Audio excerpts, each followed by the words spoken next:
बिस्मिल्लाहिर्रहमानिर्रहीम। अभी की क्लास के अंदर थोड़ा इनकम स्टेटमेंट को देखते हैं। बेटा देखें, सबसे पहले इनकम स्टेटमेंट होता क्या है। ठीक है, हमने यहाँ पर हेडिंग डाली इनकम स्टेटमेंट।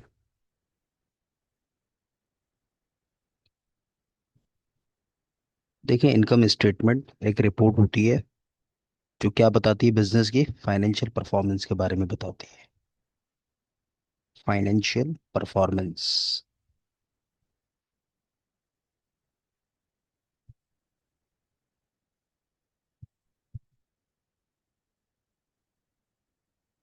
क्या बताया? इनकम स्टेटमेंट एक रिपोर्ट होती है जो क्या बताती है, बिजनेस की फाइनेंशियल परफॉर्मेंस बताती है। अब जब फाइनेंशियल परफॉर्मेंस की बात होगी तो बच्चे कहेंगे सर ये बात तो समझ में आ गया, बट फाइनेंशियल परफॉर्मेंस का मतलब क्या है। एक बात याद रखिएगा बेटा, फाइनेंशियल परफॉर्मेंस का मतलब होता है, यानी जब आप अपने बिजनेस की फाइनेंशियल परफॉर्मेंस देखते हैं तो आपको दो बातों का पता होना चाहिए कि आपका प्रॉफिट, आपका बिजनेस जो है वो प्रॉफिट्स को जनरेट कर रहा है या लॉस में। मेरी बात समझ आई? यानी फाइनेंशियल परफॉर्मेंस का मतलब क्या है कि आपका बिजनेस प्रॉफिट्स जनरेट करके दे रहा है या लॉस में। तो फाइनेंशियल परफॉर्मेंस के लिए आप क्या करते हैं, आप ये देखते हैं कि आपका बिजनेस प्रॉफिट जनरेट करके दे रहा है या लॉस में। ठीक, यानी फाइनेंशियल परफॉर्मेंस का मतलब भी प्रॉफिट और लॉस है। आपका बिजनेस प्रॉफिटेबिलिटी में या लॉस में। ठीक है, इसके लिए आप जो स्टेटमेंट बनाते हो उसको आप इनकम स्टेटमेंट कहते हैं। उम्मीद है कि मेरी बात समझ में आ गई होगी। वो आपसे हो सकता है पूछे income statement show that dash, तो उसका आंसर क्या होगा? उसका आंसर होगा फाइनेंशियल परफॉर्मेंस। और फाइनेंशियल परफॉर्मेंस नहीं होगा तो प्रॉफिट और लॉस होगा, वरना प्रॉफिट होगा। ये इन बातों को याद रखिएगा थोड़ा, ताकि आप एमसीक्यूज को बआसानी अटेम्प्ट कर सके। ठीक है, अच्छा, अब देखें, प्रॉफिट और लॉस की जहाँ बात होगी ना, वहाँ पर एक फॉर्मूला याद रखिएगा। कौन सा फॉर्मूला सर? रेवेन्यू में से आप एक्सपेंस को क्या करते हैं, माइनस करते हैं। जब भी आप अपने रेवेन्यूज में से एक्सपेंस को माइनस करते हैं तो आपको किसके बारे में पता चलता है? प्रॉफिट के बारे में। आसान सी बात है, रेवेन्यू अगर ज़्यादा है और आपके एक्सपेंसेस कम है तो इसका मतलब आप प्रॉफिट में है, आपका बिजनेस प्रॉफिट में है। अगर आपके रेवेन्यू कम है, एक्सपेंस ज़्यादा है, तो आपका बिजनेस लॉस में है। ठीक है, ये एक छोटी सी बात आपको बताई। यानी ये इस बात को आप ऐसे कह लें, कोई भी इदारा हो दुनिया का, जब उसको प्रॉफिट और लॉस कैलकुलेट करना होगा दो चीज़ों को देखेगा। कौन कौन सी दो चीज़ें? रेवेन्यू और एक्सपेंस। यानी रेवेन्यू में से एक्सपेंस को माइनस करेंगे तो प्रॉफिट और लॉस आ जाएगा। ठीक है, अब मैं बात करूंगा ट्रेडिंग ऑर्गेनाइजेशन की। किसकी बेटा? ट्रेडिंग ऑर्गेनाइजेशन की। सर क्यों सर्विसिंग की बात क्यों नहीं कर रहे? क्योंकि आपके रिड्यूस सिलेबस में सर्विसिंग बिजनेस को हटा दिया गया है, इसलिए मैं उसकी बात नहीं करूंगा। रेवेन्यू क्या होता है? देखें, बिजनेस के अंदर जो इनकम आप अर्न कर लें, क्या होता है रेवेन्यू? बिजनेस के अंदर जो इनकम आप अर्न कर लें, अर्न का मतलब कमा लें, वो आपका क्या है? वो आपका रेवेन्यू है। मेरी बात समझ है? रेवेन्यू क्या होता है? जो बिजनेस के अंदर इनकम को आप अर्न कर लें यानी कमा लें, वो आपका रेवेन्यू है। सर इनकम कैसे अर्न होती है? देखें, ट्रेडिंग ऑर्गेनाइजेशन में रेवेन्यू क्या होता है यानी इनकम क्या होती है, तो मैं आपको वाजे कर दूं, सेल्स होती है। यानी ट्रेडिंग ऑर्गेनाइजेशन पैसा कैसे कमाता है, रेवेन्यू कैसे जनरेट करता है, पैसा कैसे आता है? जब वो किसी माल को बेचता है यानी सेल करता है। मेरी बात समझ आई? जब वो माल को सेल करता है यानी माल को बेचता है। अच्छा, तो यहीं से मैं पहला स्टेप बनाता हूँ। देखें, पहला स्टेप होता है नेट सेल्स। फर्स्ट स्टेप होता है नेट सेल्स। सर आपने नेट सेल्स की बात क्यों करी? क्योंकि बेटा मैं यहाँ पर सेल्स पर आ गया था। मैं दोबारा रिपीट करूँ, मैंने आपसे कहा रेवेन्यू का मतलब जो इनकम बिजनेस के अंदर अर्न की जाती है उसको रेवेन्यू कहते हैं। अच्छा, मैं सिर्फ ट्रेडिंग ऑर्गेनाइजेशन पे जानबूझ के बात कर रहा हूँ क्योंकि मेरे अगर ट्रेडिंग पे बात नहीं करता तो फिर मैं आपको दूसरे तरीके बताता।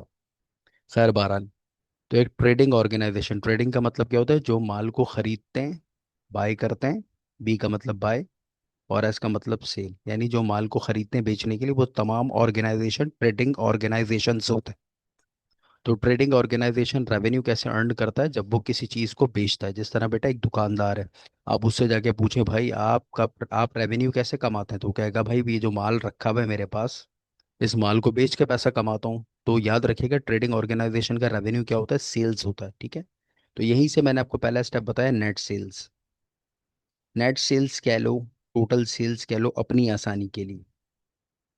अच्छा जी, टोटल सेल्स क्या होती है जरा, या नेट सेल्स क्या होती है, कुल कितने का माल बेचा। तो बेटा एग्जाम्पल के तौर पे आप आए मुझसे खरीदने, मैंने कहा भाई ये माल मैं सेल कर रहा हूँ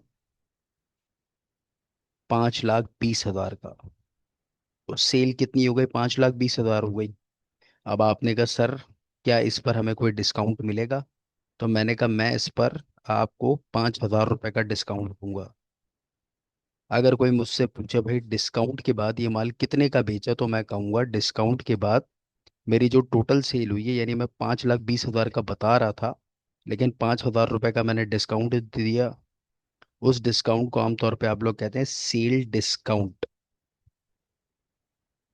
तो डिस्काउंट के बाद ये बेटा माल मैंने कितने का बेचा, तो ये माल मैंने बेचा 5,15,000 रुपए का। मेरी बात समझ है, इसलिए सेल में से सेल डिस्काउंट को आप क्या करते हैं, माइनस करते हैं, क्योंकि आपके सेलिंग प्राइस को कम कर रहा होता है।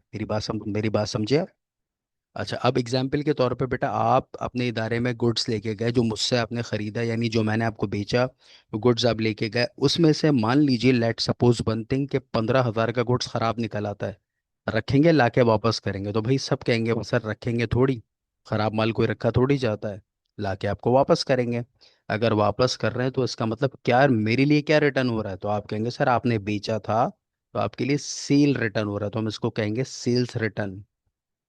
अब क्वेश्चन ये है कि सेल्स रिटर्न, यानी मैं पहले 5,15,000 का माल बेच रहा था, सेल डिस्काउंट को हटा के मैं 5,15,000 का माल बेच रहा था।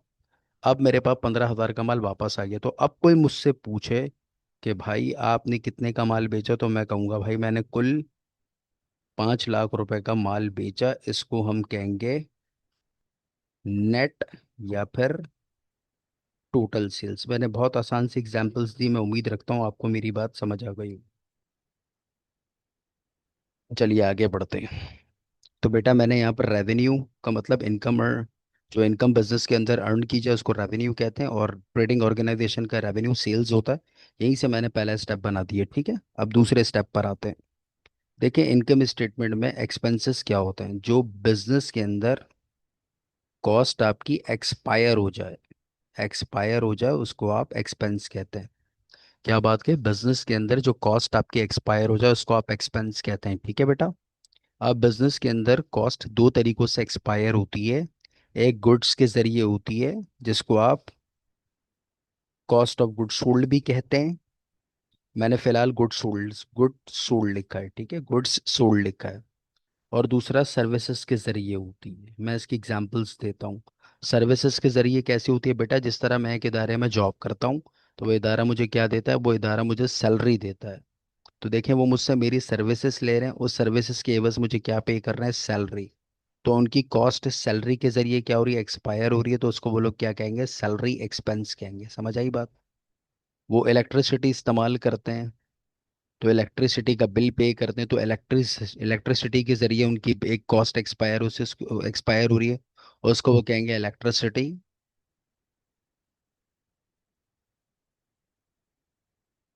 बिल एक्सपेंस, ठीक है। ये यूटिलिटी कहते हैं आप। चलिए इसके बाद आगे बढ़ते हैं। अगर जगह रेंट की है, अगर हमने रेंट पे जगह ली है, तो हम लैंडलॉर्ड को हर महीने रेंट पे करेंगे, यानी उनकी जगह इस्तेमाल कर रहे हैं, उसकी जगह की सर्विस ले रहे हैं इस्तेमाल करने की, और उसकी कॉस्ट उनको पे करेंगे, तो उसको हम कहेंगे रेंट एक्सपेंस। तो मैंने फिलहाल आपसे ये बात करी कि देखें बिजनेस में कॉस्ट दो तरीकों से एक्सपायर होती है। एक गुड्स के जरिए होती है, दूसरा सर्विसेज के जरिए होती है। अब गुड्स के जरिए जो होती है उसको हम कहते हैं कॉस्ट ऑफ गुड्स सोल्ड। अब मैं इसकी एग्जांपल देता हूँ, क्योंकि आपको ऐसा समझ में तो आ जाएगा, मज़ा नहीं आएगा। देखें मैं इसकी एग्जांपल बेटा ऐसे देता हूँ। देखें मैंने सबसे पहले जब आज अपनी, इस बात को आप ऐसे कह लें, वेयर हाउस में घुसा, और मैंने माल सुबह ही सुबह अपना गुड्स काउंट करा, तो मुझे पता चलता है कि मेरे पास 10,000 रुपये का माल पहले से रखा हुआ है। जो माल पहले से रखा हुआ है उसको मैं कहूँगा मर्चेंडाइज इन्वेंट्री ओपनिंग। कितने का गुड्स पहले से रखा हुआ है, 10,000 का, ठीक है बेटा। अच्छा अब मुझे पता है कि भाई मेरी दुकान पे सेल अच्छी होती है, तो ये 10,000 का माल ना काफ़ी है, तो मैंने आज ही के दिन, अभी मार्केट से परचेज कर लिया 90,000 रुपए का गुड्स, तो मैंने यहाँ पर लिखा एड परचेजेस 90,000। टोटल मिला के मेरे पास गुड्स हो गए 1 लाख रुपए का। देखें, पहले 1 लाख रुपए का माल रखा हुआ था पहले से, जिसको मैं कह रहा था मर्चेंडाइज इन्वेंट्री ओपनिंग। फिर इसके बाद 90,000 का गुड्स मैंने खरीदा आज। तो मेरे पास टोटल कितने का गुड्स हो गया? 1 लाख रुपए का। बेटा मैं बिजनेस कर रहा हूँ, तो ये माल मैंने किसी को देने के लिए, फ्री में देने के लिए नहीं रखा, बल्कि ये माल मैंने बेचने के लिए रखा है। तो इसको मैं कहूँगा cost of goods available for sale. ठीक है, cost of goods available for sale. फिर इसके बाद बेटा, एग्जाम्पल के तौर पे भाई, मैं अपनी दुकान छोड़ के चला गया। अब दुकान में एम्प्लॉयज़ काम कर रहे हैं, वो एम्प्लॉयज़ दुकान को देख रहे हैं। मैं शाम में आता हूँ तो पता चलता है कि मेरे पास अब सिर्फ 5,000 का माल बच गया। देखें, बचे हुए माल को कहते हैं मर्चेंडाइज इन्वेंट्री एंडिंग। क्या कहते हैं? Merchandise inventory ending. तो मैंने यहाँ पर लिख दिया मर्चेंडाइज इन्वेंट्री एंडिंग। अब मैं ज़रा दोबारा अपनी बात रिपीट करता हूँ, ज़रा समझिएगा। टोटल जो माल बेचने के लिए अवेलेबल है, उसकी कॉस्ट कॉस्ट कितनी है? नहीं, 1 लाख रुपए। अब इसमें से जिस माल की कॉस्ट 5,000 है वो बच गया, जिस माल की कॉस्ट 5,000 है वो बच गया, तो मैंने यहाँ पर कर दिया 5,000 रुपये। ये माल मेरे पास बच गया, तो इसका मतलब जिस माल की कॉस्ट 95,000 है, उस माल को मैं क्या कर चुका हूँ? सोल्ड कर चुका हूँ। तो उसको मैं कहूँगा कॉस्ट ऑफ गुड्स सोल्ड। अच्छा बेटा, इसमें कुछ बातें ऐसी होती हैं, कुछ सवालों के अंदर है ना, आपने नेट परचेज भी निकालना पड़ता है। तो मैं यहाँ पर नेट परचेज के स्टेप्स आपको समझा दूं कैसे होगा। मैंने यहाँ पर लिखा बेटा नेट परचेजेस। नेट परचेज आप ऐसे निकालते हैं, परचेजेस के अंदर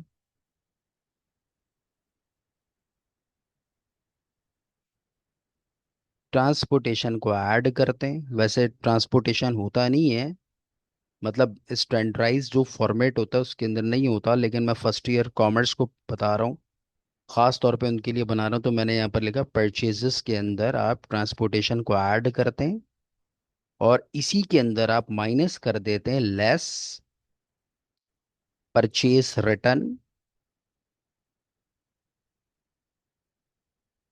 और लेस परचेज डिस्काउंट। अच्छा, कुछ टीचर्स इस तरीके से पढ़ाते हैं कि परचेजेस में से पहले परचेज रिटर्न और डिस्काउंट को माइनस करते हैं और इसके बाद ट्रांसपोर्टेशन को ऐड कराते हैं। बेटा वो भी सही है, गलत नहीं है। ठीक है, अब जो भी आंसर आएगा उसको आप लोग कहेंगे नेट परचेज। इस तरीके से नेट परचेजेस कैलकुलेट की जाती है। आपके ज़्यादातर सवालों में नेट परचेजेस ही होता है, ठीक है, यानी कैलकुलेट करना होता है। तो सर हम इस तरीके से करेंगे? नहीं, आप इस तरीके से नहीं करिएगा। मैं अभी आपको एक तरीका बताऊंगा, फॉर्मेट बताऊंगा। अच्छा, पहले तो जब आप इनकम स्टेटमेंट बनाए ना, मैंने अभी इनकम स्टेटमेंट नहीं बनाया, मैं तो इनकम स्टेटमेंट का तरीकेकार बता रहा था। तो पहला तरीका मैंने आपको नेट सेल्स बताया, दूसरा तरीका मैंने आपको कॉस्ट ऑफ गुड सोल्ड बताया, और कॉस्ट ऑफ गुड सोल्ड से एक चीज़ बताई कि नेट परचेज अगर कैलकुलेट करना हो तो नेट परचेज इस तरीके से कैलकुलेट होता है। ठीक है, अब एक चीज़ बताता हूँ, देखें, इसमें कुछ इक्वेशंस इस्तेमाल होती हैं। इसमें कुछ इक्वेशंस इस्तेमाल होती हैं। कौन कौन सी इक्वेशन इस्तेमाल होती हैं? सेल्स में से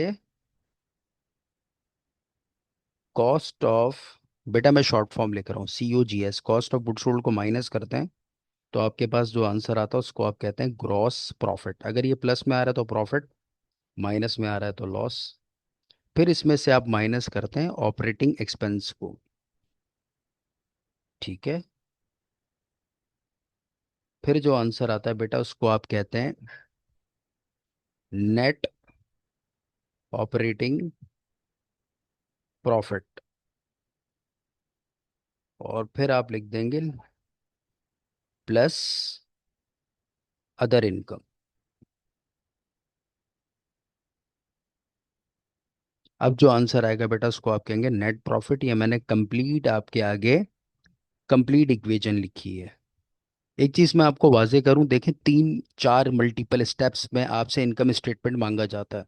पहला मल्टीपल स्टेप होता है नेट सेल्स, दूसरा होता है कॉस्ट ऑफ गुड्स सोल्ड, तीसरा होता है ऑपरेटिंग एक्सपेंसेस, चौथा होता है अदर इनकम। ठीक है जी। तो ये मल्टीपल स्टेप्स आपने बड़े अच्छे याद रखने हैं। अच्छा, ये बात आपसे एमसीक्यूज में भी पूछ सकते हैं वो।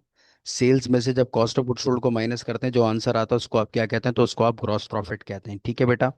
फिर ग्रॉस प्रॉफिट में से ऑपरेटिंग एक्सपेंस को माइनस करते हैं तो नेट ऑपरेटिंग प्रॉफिट आता है, और अदर इनकम को ऐड करते हैं तो नेट प्रॉफिट आता है। इन बातों को याद रखिएगा, ठीक है। चलिए अब मैं आगे बढ़ता हूँ और आपको इसको समझाता हूँ। अच्छा, इसका फॉर्मेट कैसे बनता है बेटा इनकम स्टेटमेंट को? तो फॉर्मेट आप ऐसे बनाते हैं, पहले यहाँ पर आएगा इदारे का नाम। मिसाल के तौर पर मैं यहाँ पर लिखता हूँ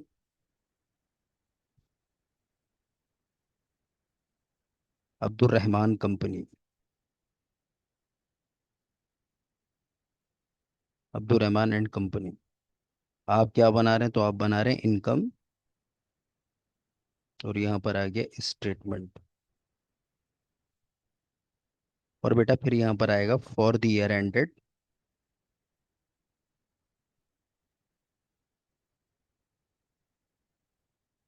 फॉर द ईयर एंडेड की जगह फॉर द पीरियड एंडेड भी लिख सकते हैं, December 31st।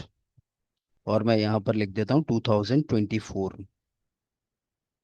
अच्छा, अब कुछ टीचर्स जो है वो तीन कॉलम बनवाते हैं बेटा पढ़ाते हुए। वो सही है, गलत नहीं है। मैं कतई तौर पे किसी को गलत नहीं कहूँगा, ना मैं ऐसा कर सकता हूँ बेटा। सब मेरे दोस्त हैं, सब मेरे भाई हैं पढ़ाने वाले। तो मैं उनके बारे में कोई भी बात नहीं कहूँगा, बल्कि वो मेरे मुअज़्ज़िज़ हैं, मैं उनसे सीखता हूँ। अच्छा, दूसरी बात क्या है बेटा? दूसरी बात ये है कि लेकिन मैं बनाऊंगा दो कॉलम। सर आप दो क्यों बनाएंगे, तीन क्यों नहीं बना रहे? तीन बनाने मैं फिर बताऊंगा। लड़ाई बेटा कॉलम की नहीं है, असल चीज़ है आपका।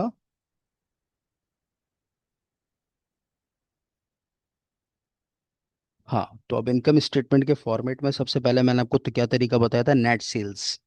और नेट सेल्स का क्या बताया था? सेल्स में से आप सेल रिटर्न और सेल डिस्काउंट को माइनस करते हो। मैंने लिखा sales less sales return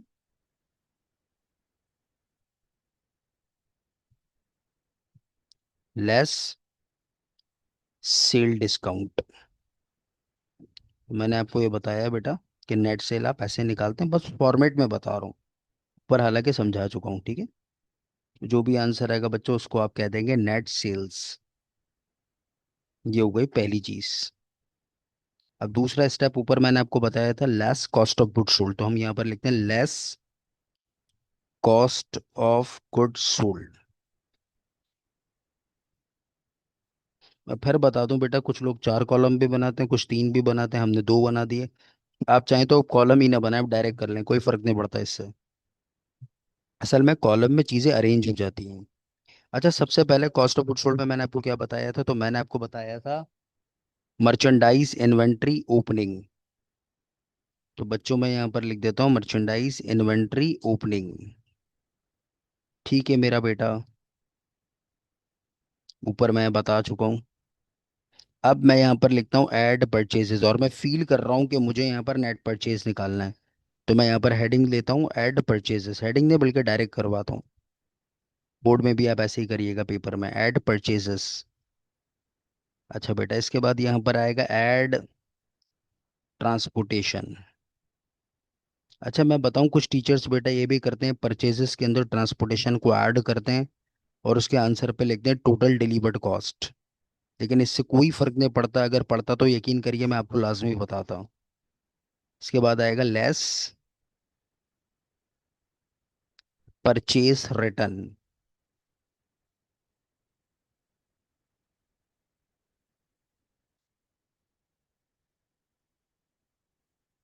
less purchase discount. अच्छा एक बात वाजे करूं, अगर पैकिंग चार्जेस होता तो मैं यही यहाँ पर लिखता लेस पैकिंग चार्जेस, ठीक है। खैर बहरहाल नहीं है तो आप भी छोड़ दें।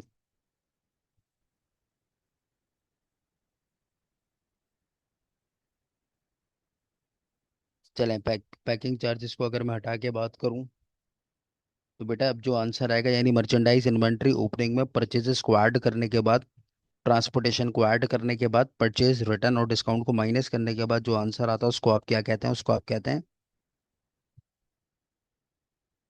Cost of goods available for sale.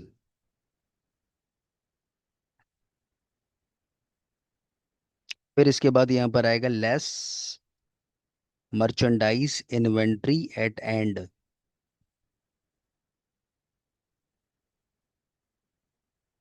Inventory की बेटा मैंने शॉर्ट फॉर्म लिखी है, ख्याल करिएगा आपने पूरा लिखना होता है। आप चाहें क्लोजिंग इन्वेंट्री भी लिख सकते हैं।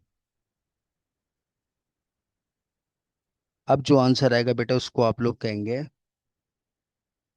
Cost of good sold. अगर आप ऊपर इक्वेशन देखें तो मैंने ऊपर बताया हुआ, मैं एक दफ़ा आपको ऊपर दिखाऊंगा, इसके बाद यहाँ पर करूंगा। ठीक है, देखें मैंने क्या बताया हुआ है। तो बेटा मैंने यहाँ बताया हुआ है कि आप सेल्स में से कॉस्ट ऑफ गुड सोल्ड को माइनस करते हैं। तो मैंने यहाँ पर लिखा हुआ है सेल्स, आपको नज़र आ रहा होगा। इसमें से मैं किसको माइनस करूंगा? कॉस्ट ऑफ गुड सोल्ड को माइनस करूंगा। बेटा कॉस्ट ऑफ गुड सोल्ड का आंसर ये रहा।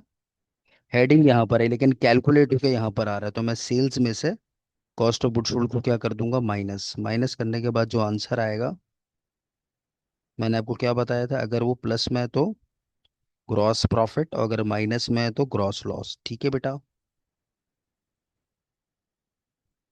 अच्छा, इसके बाद यहाँ पर आएगा लेस, तीसरा स्टेप आएगा लेस ऑपरेटिंग एक्सपेंस। बेटा ऑपरेटिंग एक्सपेंस मैंने आपको बताए थे, एग्जाम्पल्स ऊपर दिए थे, बहुत सारे होते हैं वैसे तो एक इदारे के। मैं यहाँ पर लिखता हूँ सबसे पहले सैलरीज एक्सपेंस। इसका अमाउंट आ गया सेकंड कॉलम में, सॉरी फर्स्ट कॉलम में।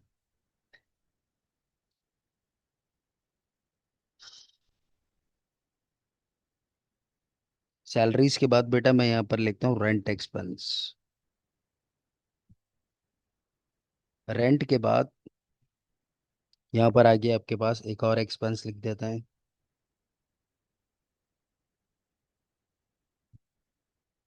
Utilities expenses.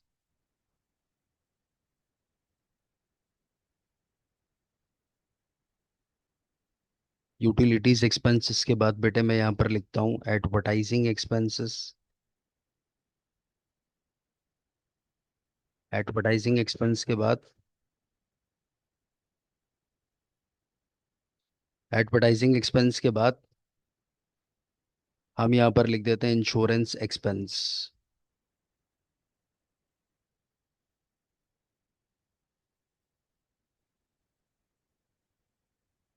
यहाँ पर हम एक दो और एक्सपेंस ले लेते हैं, एक ले लेते हैं डेप्रिसिएशन एक्सपेंस, और एक ले लेते हैं बेड डेड एक्सपेंस।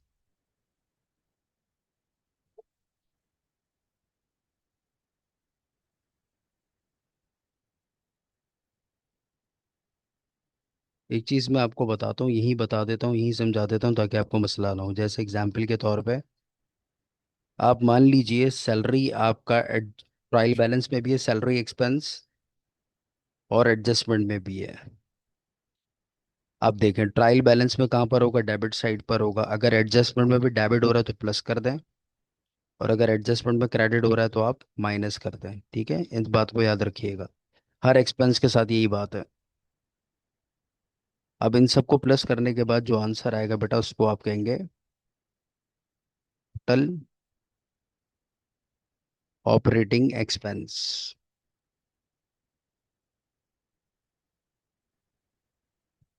फिर क्या करना है देखें, ग्रॉस प्रॉफिट में से ऑपरेटिंग एक्सपेंस को आप माइनस करेंगे। ठीक है, अब जो आंसर आएगा बेटा उसको आप लिखेंगे net operating profit. Net operating profit.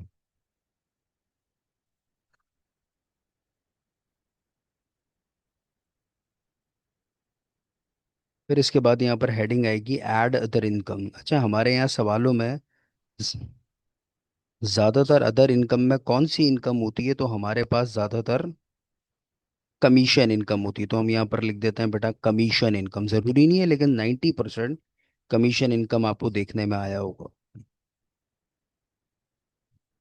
अब दोनों को ऐड करने के बाद जो आंसर आएगा उसको हम कहेंगे नेट प्रॉफिट।